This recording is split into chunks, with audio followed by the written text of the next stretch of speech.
London. Britain's Prime Minister, Boris Johnson, faced a growing and angry backlash on Thursday as his decision to suspend Parliament next month prompted protests and legal challenges, and political opponents scrambled to salvage efforts to stop a disorderly Brexit. The normally fractious opposition swiftly united in outrage at Mr. Johnson's maneuver on Wednesday, which brought protesters onto the streets in London and other cities across the country, while an online petition against the action drew well over 1 million signatures. What did Boris Johnson just do to Parliament? An explainer. The move also strained relations within Mr. Johnson's Conservative Party, whose Scottish leader, Ruth Davidson, is expected to resign on Thursday, and prompted claims from critics that the government is trampling the conventions of the country's unwritten constitution, undermining its democracy.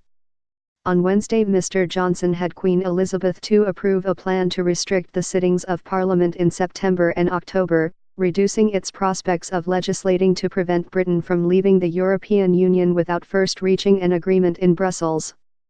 Numerous reports by bodies including the Bank of England and the International Monetary Fund have said a no-deal Brexit would be chaotic and would seriously damage Britain's economy. Leaks from the government itself have warned of the possibility of jammed ports and shortages of some medicines and fuel. A majority of lawmakers are on record as opposing such an outcome. But Mr. Johnson, who became Prime Minister last month, has promised to leave the European Union on the scheduled date, October 31, preferably with an agreement but without one if necessary. With Brexit Gambit, Boris Johnson reveals a ruthless side.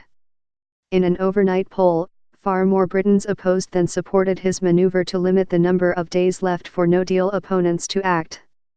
The Speaker of the House of Commons, John Bercow, and a senior Conservative lawmaker, Philip Hammond, each called it a constitutional outrage.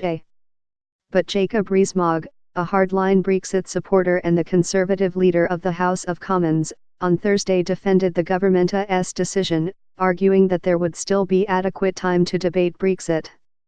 The real threat to Britain's unwritten constitution, he wrote in the Daily Telegraph, came from those who opposed Brexit and who want to overturn the 2016 referendum decision to leave the bloc.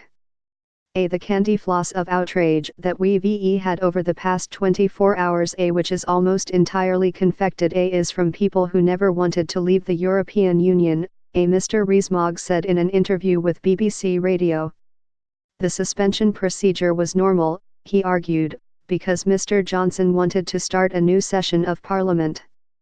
While that is technically correct, the timing of the decision, the length of the suspension and its practical impact make the move look like a politically motivated tactic to stifle opposition in Parliament, an institution that Brexit was supposed to strengthen. Mr. Johnson's stance also suggests that he is preparing for a general election campaign, in which he could present himself as the champion of the people against a Parliament intent on thwarting the 2016 Brexit referendum. Lawmakers are scheduled to return from a summer vacation next week, but Mr. Johnson's move means that Parliament will be suspended sometime the following week, heading off any attempt by his opponents to tack on a few more days by shortening a scheduled break for annual political party conferences. His new timetable has Parliament resuming work on October 14, after the party conferences and several days later than previously expected. In addition, he has scheduled an address to Parliament on that date by the Queen, laying out his government's agenda, which lawmakers must then address. In effect, he has cut short the already dwindling time for parliamentary action before October 31, and has packed it with other business.